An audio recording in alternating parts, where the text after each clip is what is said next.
Jake Turner was driving alone on Route 66, heading to Los Angeles after visiting his family in Texas. It was past midnight, and the long stretch of desert road was eerily silent, illuminated only by the glow of his headlights. The old highway had a reputation: stories of ghosts, strange lights, and disappearances. But Jake wasn't one to believe in such things. That changed when he saw her. A young woman stood by the roadside, dressed in a flowing white dress, her long dark hair cascading down her back. She looked lost, her pale face illuminated by the moonlight. She raised her thumb, signaling for a ride. Jake hesitated. Picking up a hitchhiker in the middle of the night? Not the best idea.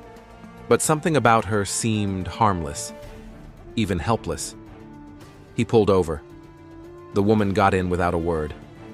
As she settled into the seat, a faint scent of lavender filled the air. "Where are you headed?" Jake asked, trying to break the silence. "Home," she whispered, her voice barely audible. He glanced at her. Her face was hauntingly beautiful, but her skin looked almost too pale.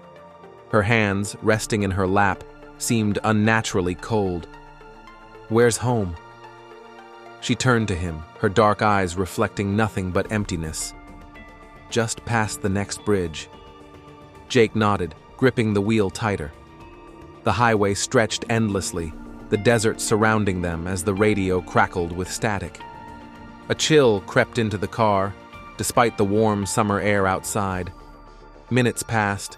The bridge she mentioned appeared ahead, its metal structure looming against the night sky. "We're almost there," Jake said. But when he turned to look at her, she was gone. The seat beside him was completely empty. Jake slammed the brakes, his heart pounding. The door hadn't opened. There was no way she could have jumped out. His breath quickened as he checked the back seat. Nothing. Then he noticed something that sent a cold wave down his spine. The seat where she had been sitting was ice cold, covered in condensation. Shaken, Jake drove ahead, reaching the town she had mentioned.